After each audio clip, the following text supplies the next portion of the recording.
Yo, what's going on, Dragon Ballers? Welcome back to another video. We are getting right back into set 18 reveals, and today we'll be talking about the Another World Budokai Goku leader. I think it's so funny they turned this into its own saga. Wasn't this just like 5 minutes of the Janemba movie, if I kind of remember correctly? But anyways, the leader looks dope. I love the fact that it has Super Saiyan hair without actually Super Saiyan mode in the picture. But we're gonna talk about this in today's video. Very interesting archetype just from the leader. But anyways, if you guys are new here, make sure to subscribe, hit that bell so you never miss a video. And if you guys want to help support the channel, there are many ways down in the description you can do so, guys. But today I have a new Patreon article up. We're talking about the competitive viability of Green in set 18, the King Piccolo and Turtle School archetype. Spoiler alert, Green is not a dumpster fire in this set, so it's kind of worth taking a read if you guys want to step your game up. You can also inquire about coaching if you are interested in that. Anyways, let's get right into the video covering the leader. So we have a Son Goku leader.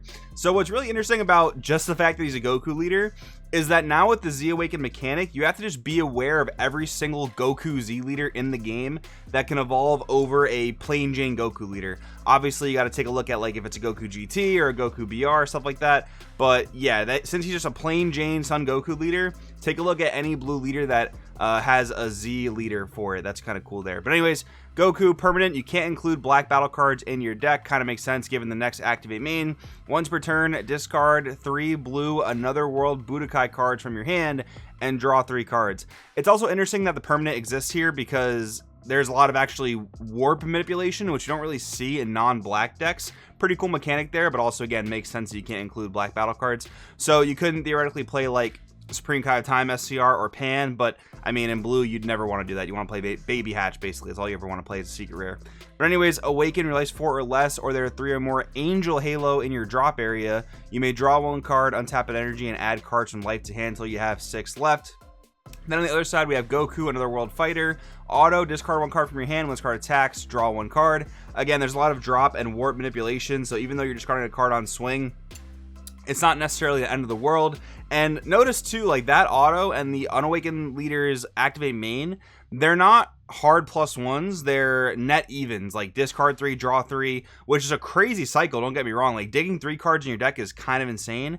And again, like the auto, pitch 1, draw 1, you're netting even, but all this warp drop manipulation kind of makes up for that. So activate main, send 2 blue Another World Budokai cards from your drop to your warp and add up to 1 Angel Halo from your drop to your hand. So you can constantly add Angel Halo back to your hand. Notice that activate main is not once per turn, so as many times you can send another World Budokai cards from your drop to your warp, you can add Angel Halos back, so that's good for hand advantage.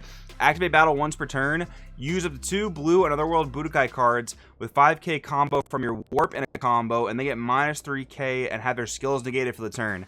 Now this activate battle is actually deceptively good. Let me explain why. So you're getting 2 combos, but yes, they get minus 3k. So you're only comboing for 4k total, but one of those is going to go into your Z energy, and the other thing to notice is you're comboing from the warp. So after that battle ends, whatever you comboed is going back into your drop. That's very important for the first activate main of warping 2 of your Another World Budokai cards, right? So you're just recycling those cards right back into your drop, and again, one of them is going to the Z energy, which will later go into your drop. So it is very cyclical and synergistic in that way. It actually is deceptively good once again.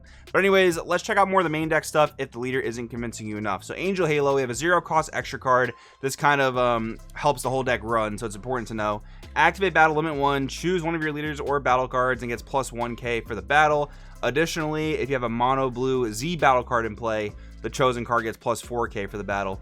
So I think they could have done a little more than just making this card a simple like 5k combo. It's not even a 5k combo, to be honest, unless you have a Z battle card in play. You know, it works differently whether you combo it offensively or defensively for different purposes. But yeah, I mean, this card's a little boring, not gonna lie, considering the entire archetype revolves around it, and you can't even combo it offensively on a unison, which is kind of awkward. But I mean, it's fine. Just know that you want to constantly be discarding them and adding them back to your hand in a kind of loopy way like the leader allows you to do. So North Kai here to cheer. We have a 1-drop 4k barrier battle card. Activate main once per turn.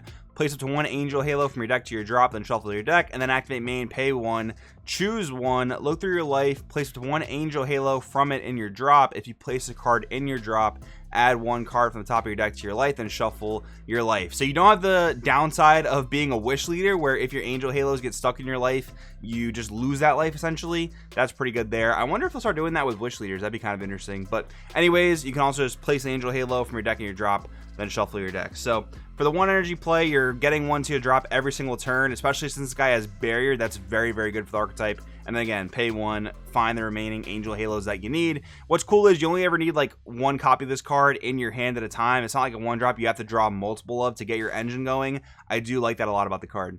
Then we have a unison for the deck, Vegeta, another world warrior. We have a 1-cost 6k unison, Empower Blue 3 auto. If this card has 3 or more markers on it, when this card's played, choose one of your opponent's battle cards and return it to the owner's hand. You know, just decent removal, whatever. Bouncing back to hand is, you know, it's whatever at this point.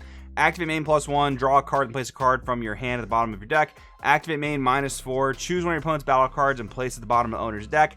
Then choose one of your opponent's battle cards with energy cost of 3 or less, ignoring barrier, and place it at the bottom of the owner's deck. Okay, it's actually a big resemblance to the green Demigod unison for the -3 that that card has. So basically getting 2 pieces of removal, one of which ignoring barrier on a smaller guy. Not bad. I mean, it's a cool like 1-cost unison that just cycles through your deck a little bit faster. I'm assuming you're gonna play a unison that draws cards. I mean, I'm sure you'll probably play Boo unison. Every single blue deck plays Boo unison at least 2 copies. Will you play a better early game unison? Maybe. I'm not totally convinced this one is like totally gonna gel with the deck yet, but I mean, it could be good. You know, we'll have to kind of mess around with it more. But so far, not super sold on this unison in particular. All right, we have the first Z battle card for the deck. SS Goku Awaken Onslaught. 1 costs 15k, but it costs 3 Z energy. But the fact that it only costs 1 energy is kind of interesting, to be honest. Auto, place one of your Z energy in the owner's drop at the end of your turn. Remove this card from the game. Then choose one of your opponent's battle cards, energy cost of 5 or less, and place it at the bottom of the owner's deck. Fine effect. I mean, if you ever really need to get rid of something, you just give up this battle card, which didn't really cost you all that much, and you know, send the battle card back to the deck. That's great. But the activate main is really cool. Once per turn, if your leader is mono blue and you discard 1 extra card from your hand, aka an angel halo probably, draw 1 card and this card gains critical for the turn. So 1, I love the fact that it replaces the angel halo you're discarding, and 2, the fact that it's a 1-drop 15k threat, also a very big fan of that. That's very, very cool. Then we have SS Goku, Another World Blitz. We have an SR for the deck. So we have a 6-drop, deflect, triple strike, barrier, blocker. Lots of stats there. Auto, when this card's played, draw 1, then choose up to X of your opponent's battle cards, where X is the number of extra cards in your drop, and place them at the bottom of the owner's decks in any order. Very, very similar to the yellow Gohan unison that came out in Ultimate Squad, where it's all dependent on how your drop is set up and you get that much of a board wipe. That's very cool about this card. Auto limit 1 at the end of your turn, switch this card to active mode, then switch one of your mono blue energy to active mode. And this thing being a barrier deflect battle card means that it is very likely sticking around for multiple turns, getting you a lot of value and a lot of energy untap, which is going to be so good for just so many blue decks. Activate main, pay 4. If there are no battle cards in your drop, play this card from your hand.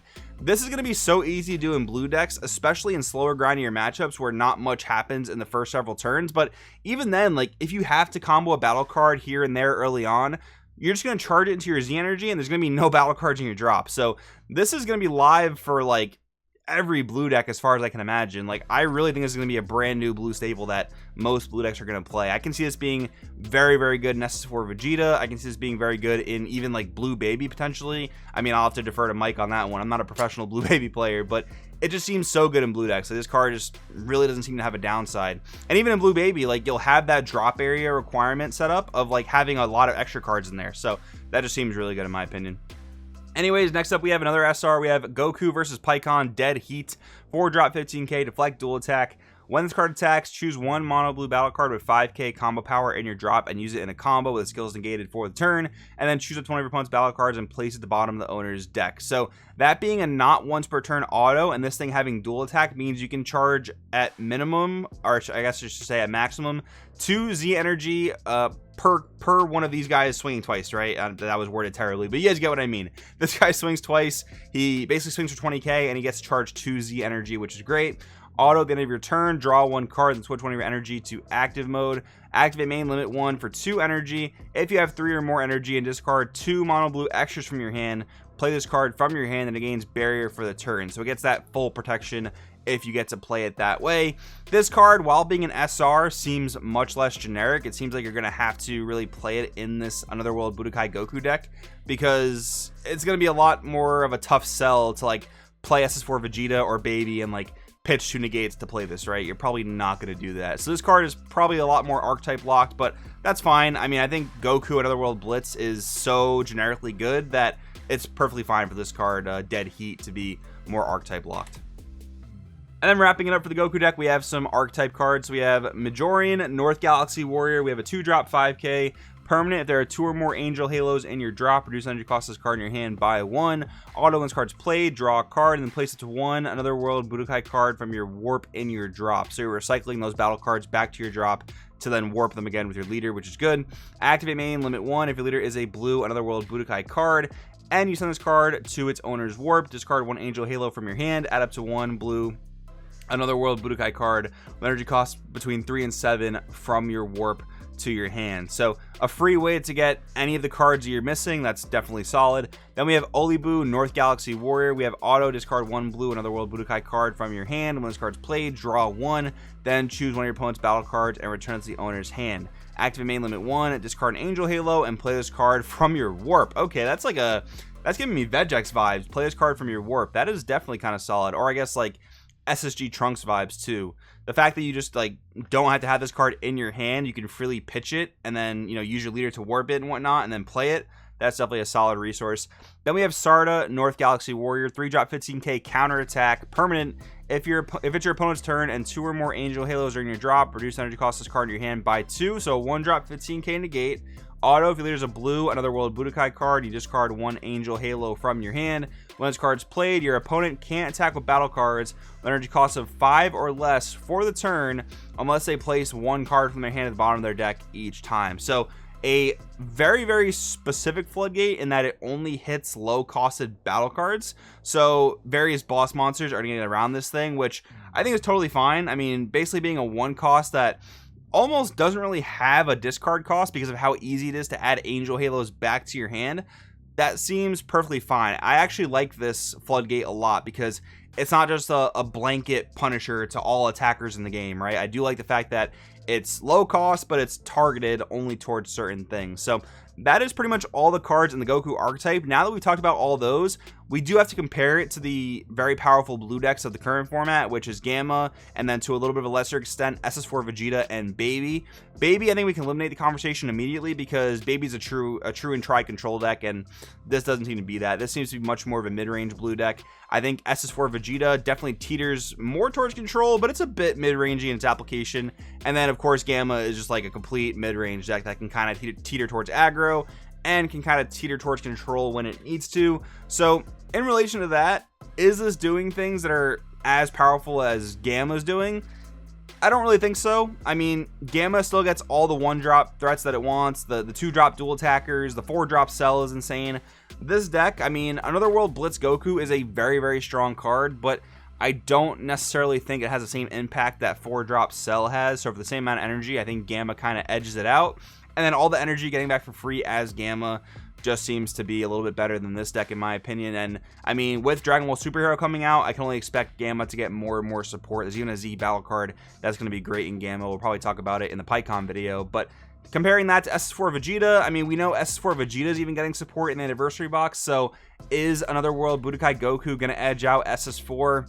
Probably not. I mean, there's a lot of cards in this deck that I am pretty impressed with, not gonna lie, especially for how gimmicky it is, but I just don't think it edges out SS4 or Gamma. Will it be a fine blue deck? I think so. I think it'll be a solid blue deck. I don't think it's like too gimmicky to the point of unplayability. I do think it's solid. But anyways, guys, of course, as always, I want in the comments below what you think. Thanks for watching, and I'll see you guys in the next video.